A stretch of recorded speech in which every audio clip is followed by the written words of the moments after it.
오늘 자녀들에게 주시는 하나님의 말씀이 있습니다. 오늘 마태복음 13장을 통해서 하나님의 말씀을 전해 주십니다. 13장 1절부터 9절 말씀을 보도록 하겠습니다.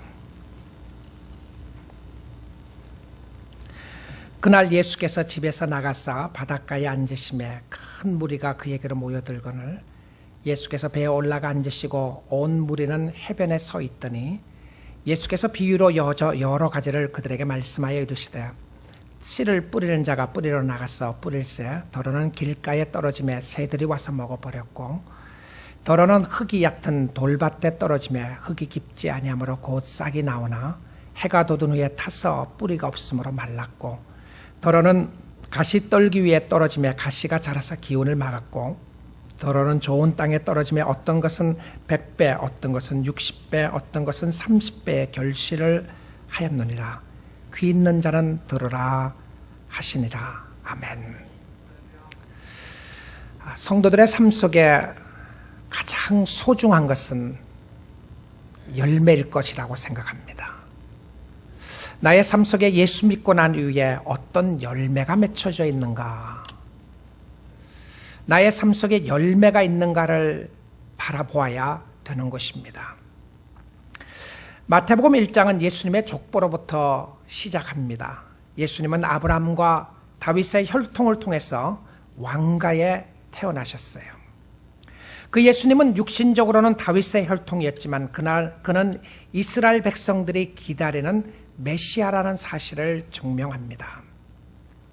그 당시에 유대인들이 기다렸던 메시아는 로마의 식민지에서 해방시켜주고 민족적인 메시아였습니다. 그는 유대인들에게 자유를 주며 이방인들이 유대인 때문에 축복받는 그런 메시아라고 생각을 했습니다.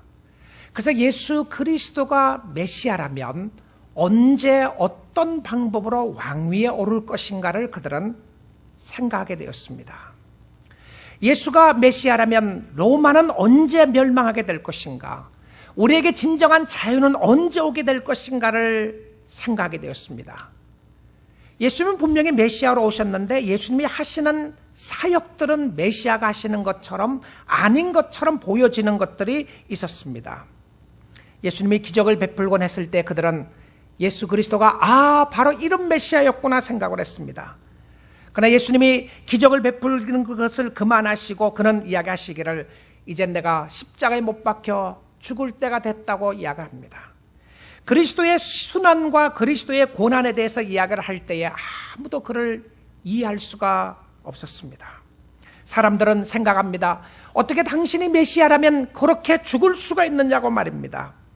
그는 33살에 십자가에 못 박혀 죽게 되었습니다. 주위에 있었던 많은 사람들은 실망이었고 절망하게 됩니다. 저 사람은 메시아가 아니다고 생각했어요. 어떻게 메시아가 이렇게 할 수가 있는가 생각하게 되었습니다. 그들이 기대했던 메시아와 성경이 이야기했던 메시아는 엄청난 차이가 있었습니다. 오늘 여러분도 성경이 이야기하는 예수를 믿고 있습니까? 아니면 여러분 자신에게 필요한 것을 채워주시는 예수를 믿고 있습니까? 예수님의 관심은 하나님 나라에 관한 것이었어요. 이 땅의 나라에 관한 것이 아니라 하나님의 나라에 관한 것이었는데 예수님께서 마태복음 1장부터 12장까지 말씀을 가르치시면서 비유로 가르치지 않았어요. 그런데 하나님의 나라에 대한 이야기를 하면서 비유를 사용하시기 시작하셨습니다. 왜 예수님이 비유로 가르치셨는가? 그 이유를 성경은 설명하기를 어떤 사람들은 잘 알아듣게 하기 위해서 비유를 사용하시고 어떤 사람들은 알아듣지 못하게 하기 위해서 그렇게 했다라고 이야기합니다. 성경은 하나님의 나라에 대한 복음은 모든 사람들이 다 알아들을 수 있는 것이 아니었다는 것이었습니다. 마태복음 13장에 와서 그의 가르치는 방법을 완전히 바꾸시게 되는데 비유로 말씀하시기 시작하셨어요. 여러분, 비유 중에서 예수님이 가장 먼저 하셨던 비유가 무엇이었냐면 천국에 관한 비유였습니다. 그런데 마태복음 13장에 와서 천국에 관한 비유를 이야기하면서 7개나 스트레이트로 계속해서 천국에 관한 비유를 7개나 계속해서 이야기를 하게 되었습니다. 예수님은 천국을 선포하기 위하여 이 땅에 오셨어요. 마태복음 13장에 나오는 이 천국 비유 중 처음 4개는요, 씨 뿌리는 비유와 가라지를 뿌린 원수의 비유, 겨자씨 비유, 누룩의 비유는 무리들 앞에서 하게 됩니다. 무리들과 제자들 앞에서 말씀을 전하게 되고요. 그 다음에 다음 3가지 감추인 보화의 비유와 값진 진주의 비유, 그물에 관한 비유는 예수님이 제자들만 모아놓고 말씀을 증거를 했었습니다. 근데 이 비유 중에서 가장 먼저 나오는 비유가 씨 뿌리는 비유인데요. 이 씨 뿌리는 비유는 우리의 상상을 초월한 말씀이 여기에 기록되어 있어요. 천국에 대한 비유를 말하려면 전쟁에 관한 이유를 해야 될 것 같고요. 예수 그리스도가 오심으로 말미암아 로마 군병들이 물러가게 되고 세상에 평화가 오게 되고 세상에 기쁨이 오게 되는 천국에 관한 비유가 정말 완전히 캉콜되는 이기는 그런 비유를 사용하셔야 될 것 같은데 예수님은 전혀 그런 비유로 세상을 있는 비유를 가지고 천국을 설명하지 아니하시고 오히려 유대인들이 가장 잘 알기 쉬운 농부가 밭에 씨를 뿌리는 것에 대하여 이야기를 하시기 시작하셨습니다. 그리고 천국은 이런 곳이다. 씨를 뿌리게 되는데 그 씨 뿌리는 비유는 어떻게 생각하면 굉장히 간단하고요. 이해하기가 쉬울 것 같은데 이 씨 뿌리는 비유를 가지고 제자들이 와서 예수님께 와서 물어보게 됩니다. 예수님, 도대체 아까 이야기하셨던 씨 뿌리는 비유가 무슨 의미입니까? 라고 하니까 예수님이 설명을 하시기 시작하셨어요. 누구에게? 제자들에게만 설명하시기 시작하셨습니다. 근데 이 씨 뿌리는 비유를 통해서 볼 수 있는 것은 예수님이 비유를 가르쳐서 설명을 하시고 난 이후에 많은 비유는 설명을 곁들이지 아니하셨어요. 그냥 비유로 말씀하셨는데 이 비유만큼은 너무 중요했기에 예수님이 친히 이 비유를 설명하는 모습을 보게 됩니다. 씨는 복음이었고 밭은 사람의 마음이라고 이야기합니다. 사람의 마음속에 복음의 씨앗을 뿌렸는데 다 열매가 맺는 것이 아니라 똑같은 씨가 뿌려졌는데 밭의 상태에 따라서 열매를 맺을 수가 있고 맺지 않을 수도 있었다는 것을 이야기합니다. 천국의 복음은 반드시 열매를 맺게 되어 있습니다. 열매 맺는 사람이 천국을 소유한 사람이고요. 좋은 씨앗을 뿌리면 다 열매가 맺혀야 될 것이 아닌가. 복음이 전파되면 열매가 다 맺어져야 되는 것이 아닌가. 그렇지 않다는 것이 오늘 이 본문이 설명하고 싶은 내용이었습니다. 이렇게 좋은 복음을 전해도 믿지 않는 사람이 있고 믿는 사람들이 있는데 교회를 오래 다녔느냐, 봉사를 얼마나 했느냐보다 더 중요한 것은 말씀의 열매가 있는지를 보아야 한다는 것입니다. 열매는 섬김을 통하여 나타났어요.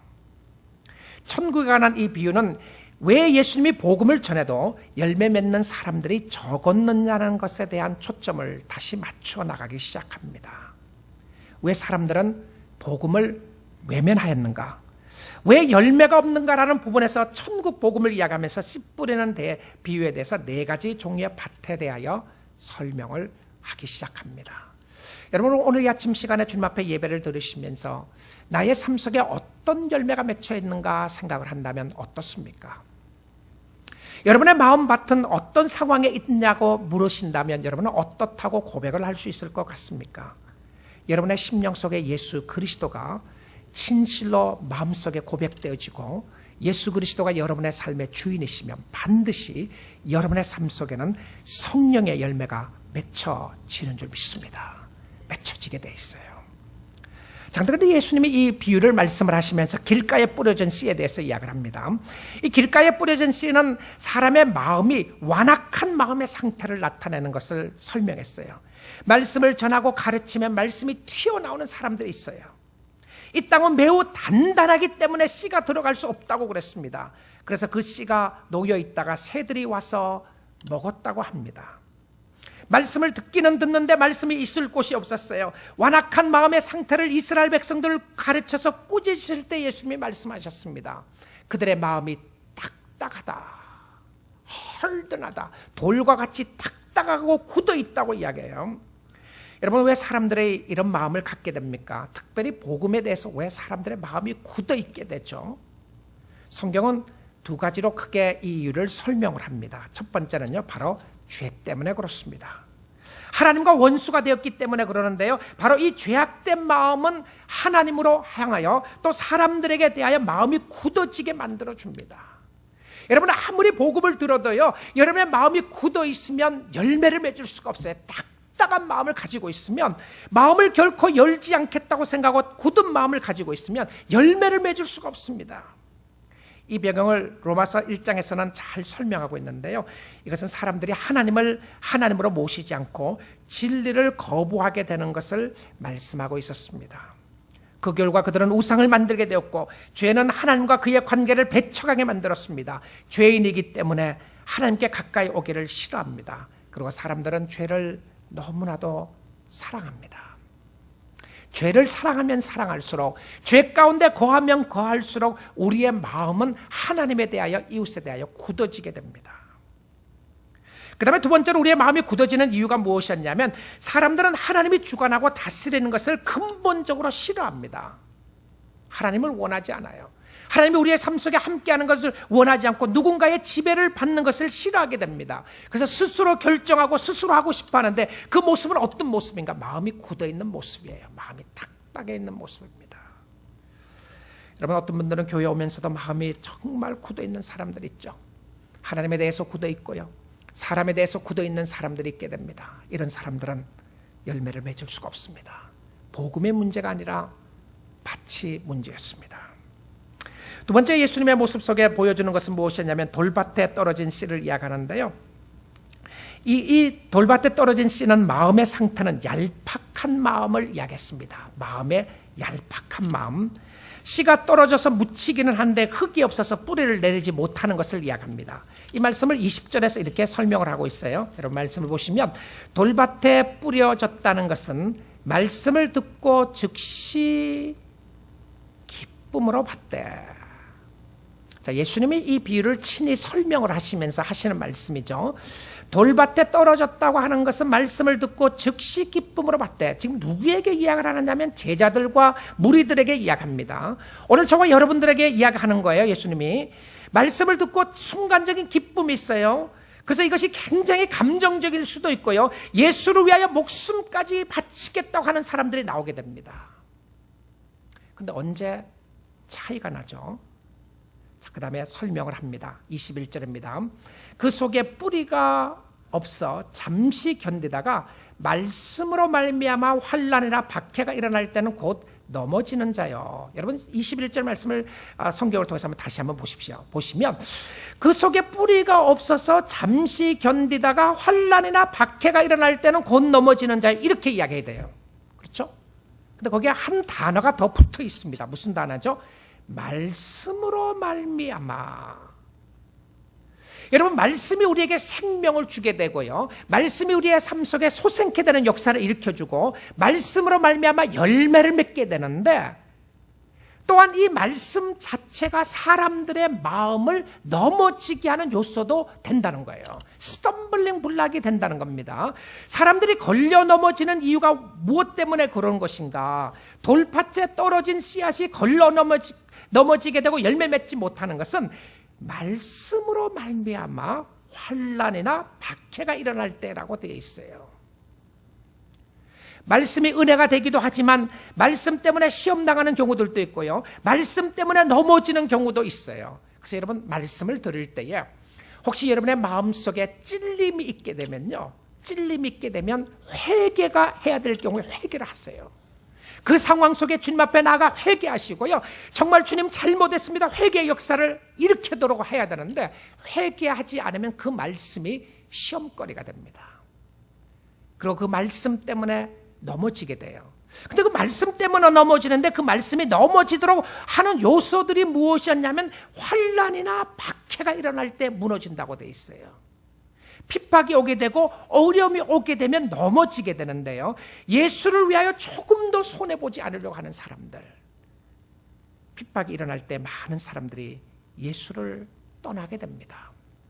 가룟 유다가 그 중에 하나였고요. 그는 차라리 태어나지 않았으면 좋을 뻔했다고 예수님이 말씀을 하셨어요. 데마가 그 중에 한 사람이었습니다.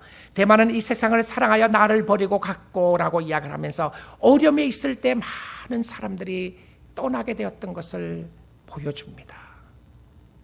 이것은 돌밭에 떨어진 씨앗과 같은 모습을 설명을 했어요. 그 다음에 세 번째 예수님이 하셨던 비유 중에 나타나는 모습이 무엇이었냐면 가시떨기에 떨어진 씨였습니다. 이 가시떨기에 떨어진 씨에 대해서는 이야기를 할 때 22절에 설명을 이렇게 합니다. 가시떨기에 뿌려졌다는 것은 말씀을 들으나, 말씀을 듣고 있어요.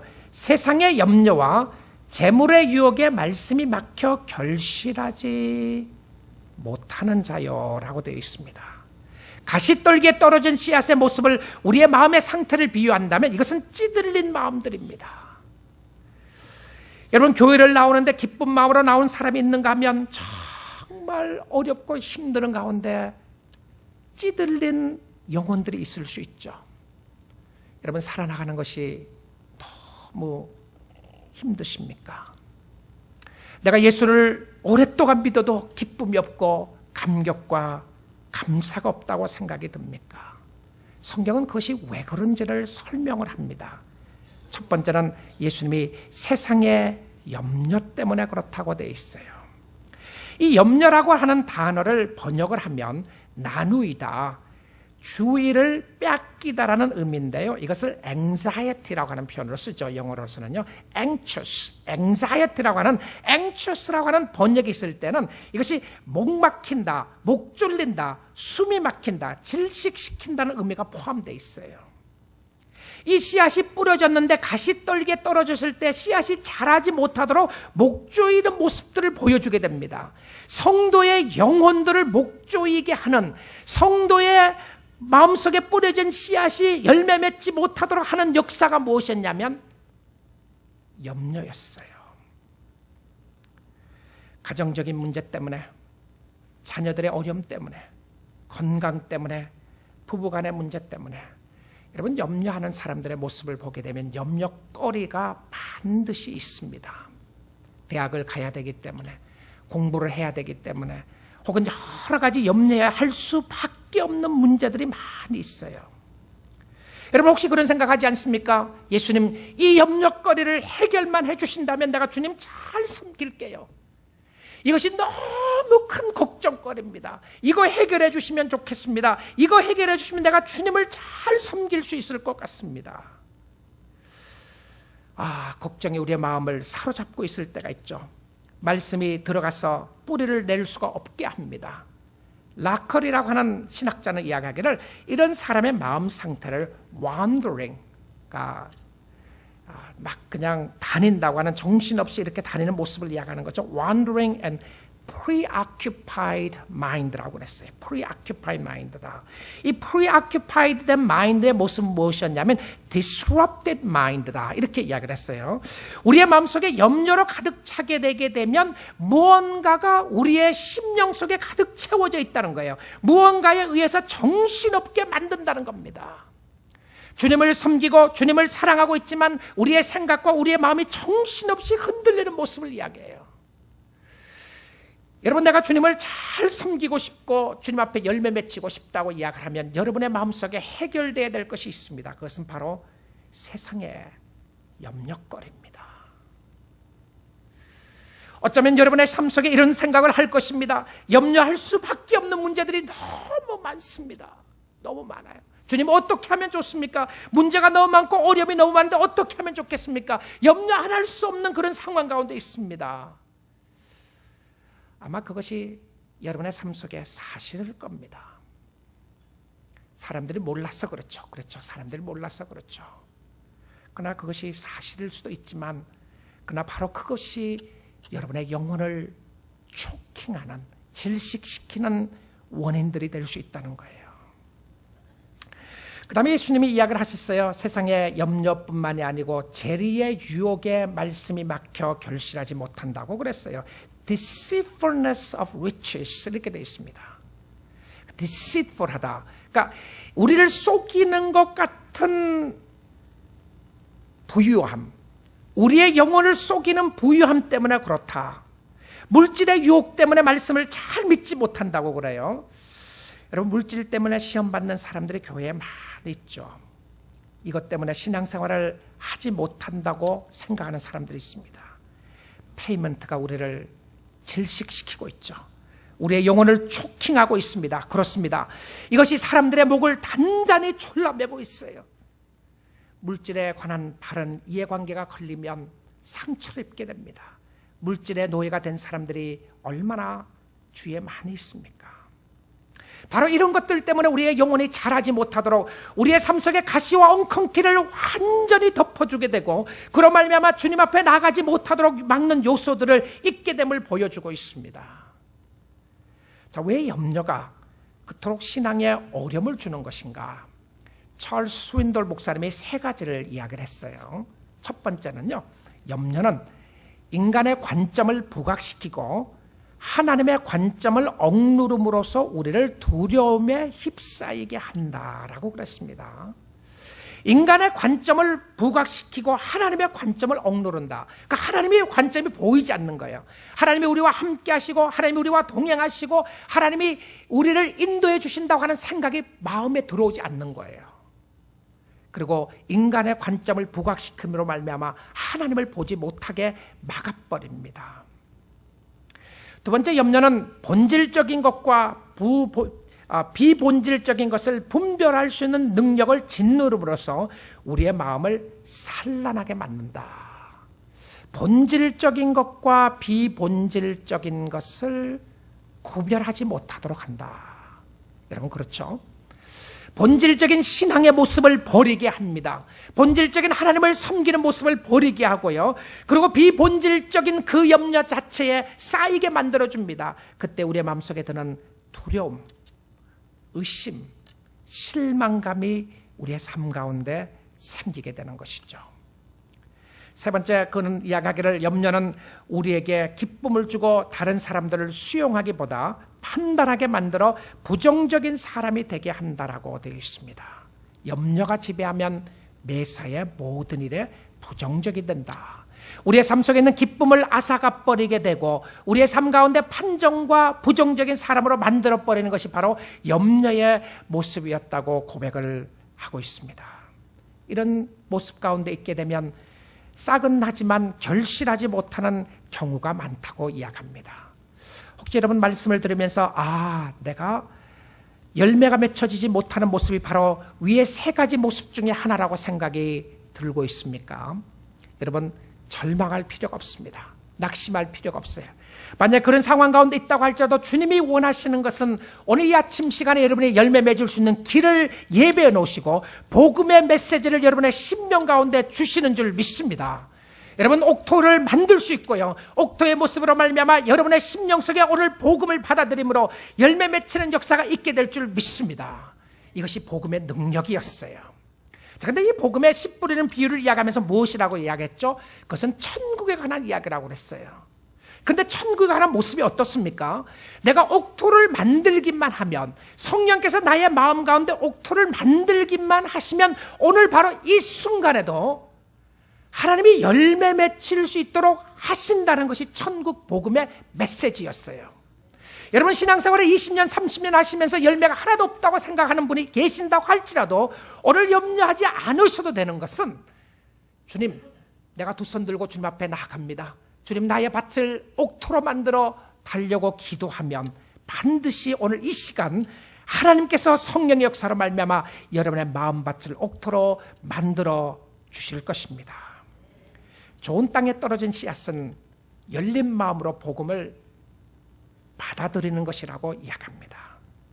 이것은 열매 맺는 그리스도인들을 가르치는데요, 열매 맺는 그리스도인들은 열린 마음으로 말씀을 받고 그 말씀대로 실천하며 사는 그리스도인들이었습니다.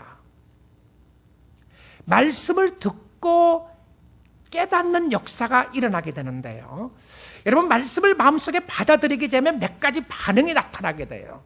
첫 번째 반응 중에 하나는 감사가 나타납니다. 왜 그렇게 감사한지 몰라요. 말씀을 들을 때마다 감사가 일어나게 되고요, 그 다음에 또 나타나는 반응 중에 하나가 무엇이냐면 하나님 앞에 회개하는 역사가 일어나요. 정말 나 같은 죄인을 구원해 주신 하나님의 은혜가 얼마나 크신가. 나를 나되게 하신 하나님, 오늘도 나를 세워주시는 하나님의 모습을 바라보며 감사하며 찬양하는 모습을 보여주게 됩니다. 자, 그런데 이 성도의 모습 속에 옥토의 모습을 설명하면서 열매 맺는 것은 맺어도 되고 안 맺어도 된다는 것이 아닙니다. 그러면 너무 쉬울 것 같아요. 그렇죠? 열매 맺으면 맺고 안 맺으면 안 된다고 생각하면 쉬울 텐데, 열매를 맺지 않으면 예수님의 비유 속에 나타나는 모습은 무엇이었냐면, 천국 백성은 하나님의 자녀들의 삶 속에는 반드시 열매가 있고, 열매의 종류나 열매의 양이 문제가 아니라 30배, 60배, 100배의 결실을 맺힌다. 그리고 어떤 사람에게는 작게 열매가 맺힐 수도 있고요. 어떤 사람에게는 많이 열매가 맺힐 수 있는데, 열매의 양이 아니라 열매라고 하는 것이 반드시 맺혀지게 된다는 거예요. 제가 우리 집 뒷뜰에 3년 전에 감나무를 2나무 심었어요. 그리고 대추나무를 1나무 심었습니다. 이 감나무 2나무를 심었는데 지난 2년까지 한 나무 중에서는 열매가 맺혀지지 않았어요. 그래서 제가 여러 사람들을 물어보았습니다. 감히 왜 안 되느냐, 무엇이 문제인가. 그랬더니 어느 분이 이야기하기를, 목사님 물을 많이 주지 마세요. 물을 많이 주면 안 된다고 그래서. 그래서 제가 스플링커를 다 껐어요. 이 감나무를 살리려고 말입니다. 그리고는 거름물 주고 했더니 원래 감이 맺혀졌어요. 그래서 제가 거의 매일 가서 그 감 봅니다. 얼마나 기쁜지 몰라요. 그래서 원래 대추나무에 대추가 또 많이 열렸어요. 열매가 얼마나 많이 맺혔느냐 보다도 맺혔다는 게 너무 기뻐요. 대추를 따먹는 기쁨도 있지만 열매를 맺혀졌다는 것에 기쁨이 있어요. 제가 그것을 보면서 하나님의 마음을 생각해 봐요. 주님이 우리에게 기대하시는 것은 무엇일까? 주님은 성도들에게 열매가 반드시 맺혀지기를 원하시는데, 그 열매가 맺혀지기 위해서 요한복음 15장에서는 이렇게 이야기합니다. 너희가 내 안에 있게 되면, 누구든지 내 안에 있게 되면 반드시 열매가 맺혀질 것이라고 그랬어요. 그러면 우리의 삶 속에 열매가 맺혀지지 않는 것은 그리스도 안에 있지 않기 때문에 그렇다는 것을 보게 됩니다. 근데 예수님이 그리스도 안에 있지 않았을 때에 열매가 맺혀지지 않으면 그 맺혀지지 않는 열매를 잘라버리시겠다고 말씀을 하셨어요. 하나님이 기대하시는 것은 열매였습니다. 근데 왜 이 열매를 가지고 복음을 설명을 하면서 천국을 설명을 했을까? 왜 그랬을까? 여러분, 천국의 시민으로 사는 사람들은, 하나님의 백성으로 사는 사람들의 마음 가운데는 성령께서 주시는 은혜가 있는 거예요. 성령께서 주시는 기쁨이 있고요. 성령께서 주시는 감사가 있어요. 하나님, 정말 나 같은 죄인 살려주시는 하나님의 은혜가 너무 크시다고 하는 하나님의 은혜에 대한 감격이 있었던 것을 보게 됩니다. 매사에 불평만 하는 모습이 아니고요. 불평하다가 회개하는 역사가 일어나게 되고 하나님 앞에 나아가는 역사가 있게 되는데요. 그런데 열매를 이야기하면서 꼭 2가지가 중요한 모습이 있게 됩니다. 여러분, 여러분의 마음에 옥토가 되기를 원하십니까? 첫 번째 모습은 무엇이었냐면요, 여러분의 마음속에 있는 가시와 엉겅퀴들을 제거하는 거예요. 여러분의 마음에 딱딱한 마음을 부드럽게 만드는 것입니다. 여러분의 삶 속에 염려와 걱정과 근심을 하나님의 역사로 말미암아 제거해 주시는 것입니다. 가시와 엉겅퀴가 제거해야 그 위에서 열매가 맺혀지는 역사가 일어나게 되는 것을 보게 됩니다. 이 가시와 엉겅퀴를 제거한다는 의미는 무엇이었냐면 회개하는 것이죠. 하나님, 내 마음속에 있는 잘못된 마음들을 주님 앞에 내려놓습니다. 회개합니다. 주님, 나의 마음을 옥토가 될 수 있도록 만들어주세요. 그리고 나의 마음속에 부드러운 마음을 주시기를 원합니다라고 기도하는 거예요. 그런데 그거 갖고만 안 돼요. 절망이 되십니까? 그거 갖고만 안 돼요. 혹시 여러분 그런 생각합니까? 나는 옥토와 같은 마음을 가지고 싶은데 어떻게 하면 좋을지 모르겠다. 내가 도대체 어떻게 하면 옥토의 마음을 가질 수 있는가? 내 마음이 옥토이면 얼마나 좋겠느냐는 생각을 하고 있습니까? 여러분, 마음의 밭을 어떻게 바꿀 수 있습니까? 밭이 바꿀 수가 없습니다. 땅이 그 본성을 바꿀 수가 없어요. 땅을 만드신 하나님만이 하실 수 있는 부분들이 있습니다. 그래서 주님께 여러분의 마음을 드리십시오. 그가 여러분의 심령을 경작하도록 주께 맡기십시오. 여러분, 주님은 토기장이가 되시고 우리는 진흙이 된다고 이야기를 합니다. 토기장이는 진흙을 가지고 아름답게 빚기를 원하십니다. 아름다운 작품을 만들기를 원해요. 작품을 만들기 위해서는 진흙을 가지고 빚어야 합니다. 빚고 난 이후에는 그 진흙에 빚었던 그 아름다운 물건을 가지고 또 불에 굽기를 합니다. 또 꺼냈다가 또 굽기를 합니다. 여러분, 우리가 주님 앞에 주님은 토기장이고 나는 진흙이라고 그러면서 여러분, 우리가 하나님의 손에 빚어지기를 얼마나 싫어하나요? 하나님이 조금만 빚기를 시작하시기만 해도 불평하기 시작합니다. 하나님, 아파 죽겠어요. 뜨거워 죽겠어요. 왜 나를 불 속에 집어넣죠? 뭘 하시려고 그러시나요? 하나님 관두시죠? 버리시죠? 우리가 얼마나 하나님 앞에 불평하는지 모릅니다. 주님은 우리를 토기장이 싫어서 우리를 아름답게 빚어서 하나님의 작품을 만들기를 원하는데, 우리는 원하지 않고 늘 반항하고 원망하고 우리는 버리는 모습을 가지고 있지는 않으시나요?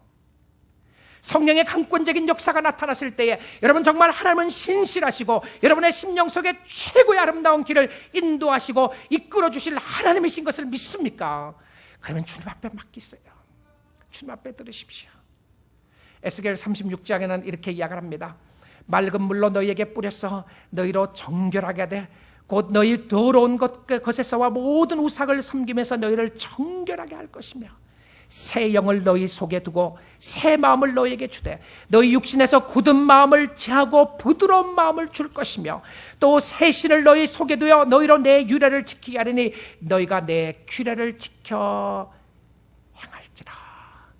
육신에게 있었던 굳은 마음을 성령께서 부드러운 마음을 주시겠다고 약속하셨습니다. Create in me a clean heart, O God. 주여, 나의 마음을 정결하게 씻어주옵소서.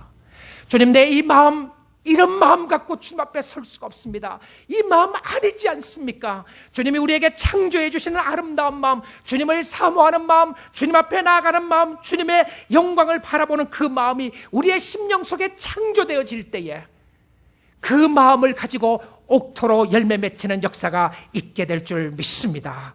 열린 마음으로 주께 나오십시오. 그분만이 땅을 변화시킬 수 있습니다. 힘드시다고요? 바쁘시다고요? 염려거리가 태산 같다고요? 사랑하는 성도 여러분, 그러기에 주님 앞에 나오셔야 합니다. 그러기에 여러분의 마음을 주님이 갈아주시고 여러분의 마음의 딱딱한 땅을 깨시며 바위를 드러내시고 가시를 뽑아주실 겁니다. 가시와 엉겅퀴를 드러내는 아픔이 있겠지만 그것을 드러내어 주님의 의도는 옥토를 만드실 것입니다. 그가 우리의 소망입니다. 예수 믿는 것은 받은 증거 많도다. 아프지만 마음의 밭을 갈아야 경작할 수 있고, 마음의 밭을 경작해야 성령의 역사로 바꿀 수가 있습니다. 오늘 이 아침 시간에 주의 성령의 강권적인 역사가 여러분의 심령 가운데 함께하고 여러분의 마음을 변화시키는 역사가 있게 될 줄 믿습니다. 말씀의 씨앗이 자라지 못하도록 방해하고 있는 것이 무엇인지 살펴보십시오. 염려 때문에 신앙이 자라지 못하고 있지 않습니까? 늘 걱정하는 마음 때문에 삶의 변화를 주지 못하고 있지는 않습니까? 의지와 결단이 약하지 않습니까? 우리는 그 앞에 열린 마음으로 나아가야 합니다. 우리가 할 수 없음을 고백하며 예수님의 도움을 전적으로 구해야 합니다. 말씀을 들음으로, 말씀 앞에 순종함으로 성령의 열매가 맺히는 역사가 일어나게 될 것입니다. 그것이 바로 하나님의 백성들에게 주신 하나님의 선물이었습니다. 우리 이 선물을 듬뿍 받아가시고 인내하시고 주님 사랑하시고요, 때때로는 여러분이 알 수 없는 길을 걸어간다고 할지라도 여러분의 마음속에 있는 걱정과 근심과 두려움을 뽑아내시고 하나님이 주시는 평안과 은혜가 충만함으로 주님이 주시는 크신 은혜가 여러분의 심령 가운데 함께 할 수 있기를 주님의 이름으로 축복드립니다. 기도하겠습니다.